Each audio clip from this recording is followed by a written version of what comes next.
60대 남성이 어떻게 보면 뭐 100번 양보해서 딸, 조금 더 하면은 손녀뻘 되는 여성을 스토킹한 겁니다.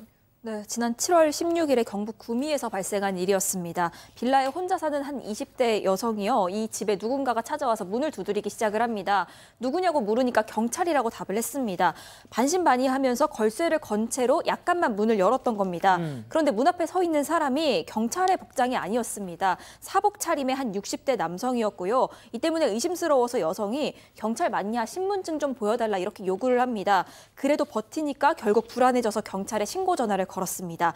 이걸 보니까 그 60대 남성은 도망가 버렸다고 합니다. 잠시 뒤에 경찰이 출동했지만요. 이 해당 60대 남성을 찾을 수가 없었다고 합니다.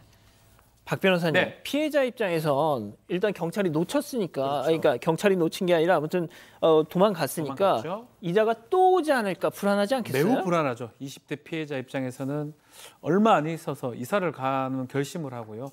바로 이사를 가고 이사 간 다음에 한 7월 22일 정도입니다. 7월 22일 날 이 피해 여성이 그 집에 뭐 이삿짐 뭐 이런 것 때문에 찾아갔는데 더 놀라운 걸 발견합니다. 뭐요? 창문이 다 부서진 것을 발견을 했습니다.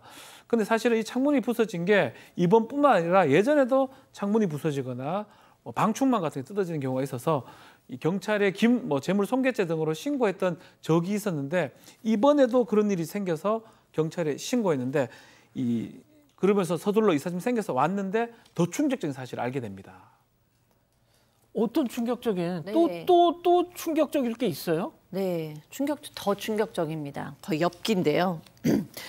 갑자기 이 깨진 창문이 있잖아요. 하늘에서 이렇게 줄이 달린 무슨 동아줄도 아니고 핸드폰이 줄에 달려서 이렇게 내려온 거예요. 아, 저렇게? 그러면서 네, 그렇습니다. 그러면서 그 깨진 창문 사이로 이 집을 찍고 있는 거예요. 그 핸드폰이.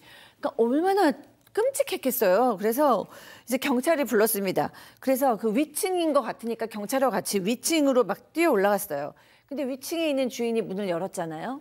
소스라치게 놀랐습니다. 왜냐하면 바로 그 도망갔던 경찰을 사칭하고 문 열으라고 막 그랬던 그 60대 남성이 바로 그 위층에 살고 있었던 겁니다. 여성은 7월 29일 날 이 해당 남성을 스토킹 범죄로 정식으로 신고했습니다.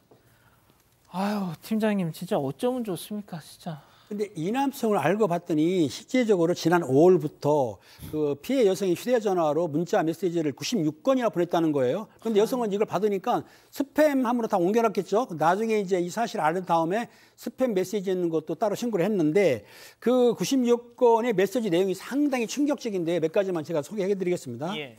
만약 내가 당신을 선택한다면 자랑스럽게 살다가 자랑스럽게 죽겠다. 또 만약 이 세상에서 만나지 못하면 다음 다시 한번 세상이라도.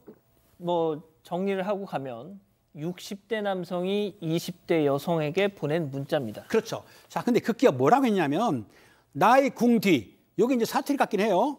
지금 어디 있습니까? 나의 사랑 궁뒤 등 여성 신체 부위를 언급하는 성희롱 문자도 보내기로 했는데요. 근데 이게 문제는 뭐냐면 60대 남성이 사실 20대 남성을 전혀 모르거든요. 그러니까 이게 어이없는 문자를 보냈다는 거는 제가 지금 말하고 있지만 사실 믿어지지가 않습니다.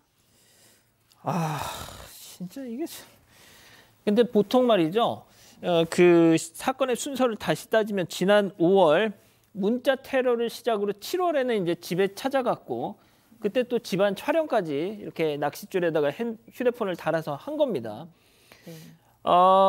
이게 보통 이런 식이 점점 이렇게 에스컬레이팅 되잖아요. 그렇습니다. 이 스토킹 범죄가 걱정스러운 거는 맨 처음에 이제 조금은 뭐 문자를 하나 보내는 걸로 시작하다가 나중에 이제 집 앞에서 매일 기다리고 있는다던가 뭐 실제로 협박을 하고 납치를 한다던가 이렇게 증폭 발전한다는 데 있죠. 이 경우도 그렇습니다.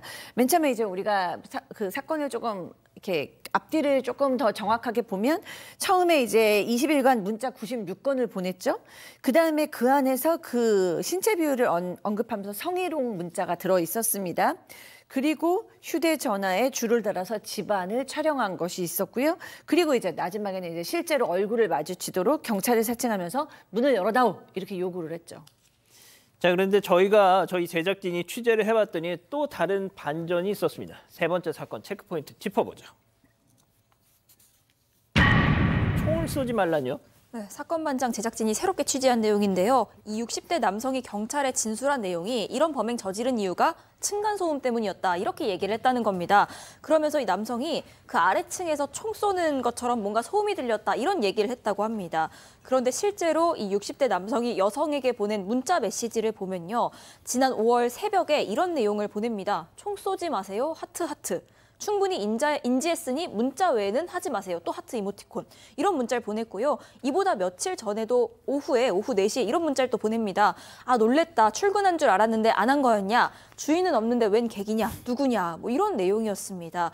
그러니까 잘 이해는 가지 않지만요. 이 남성이 집에서 뭔가 층간소음 비슷한 걸 느꼈고 피해 여성에게 혹시 집에 있는 거냐 이런 식으로 문자를 보낸 그런 상황이었던 겁니다.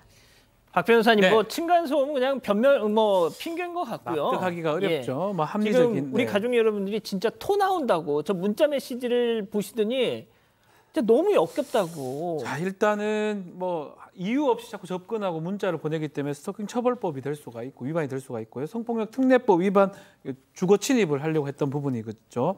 지금 조사를 받고 있는 상황입니다. 다만 이제 피해자 같은 경우는 일단 입건은 하긴 했는데 피해자가 볼 때는 경찰이 좀 대응이 조금 약하다고 보는 것 같아요. 특히 휴대전화가 좀 적극적인 증거인데 포렌식을 해가지고 지금 어떤 걸 찍었는지 뭘 했는지를 좀 확인하는 게 필요한데 한 달이 됐는데 아직 하지 않는 이런 점들을 좀 얘기하고 또 압수수색 영장도 발부받았는데 뭔가 집행을 하지 않았던 것 같아요. 이런 부분에 대해서 피해자가 좀 경찰 수사가 좀 적극적이면 좋다라는 입장을 지금 보이고 있는 것 같습니다. 자, 60대 남성이 저 짓을 아직도 하고 있으면은 소시적에는 무슨 짓을 했을까요? 저는 그게 궁금합니다. 자, 세 번째 사건 정리하고요. 이 사건의 진실을 추적하고 싶으십니까? 그렇다면 사반 채널을 구독해주세요. 지금까지 이자연 기자였습니다.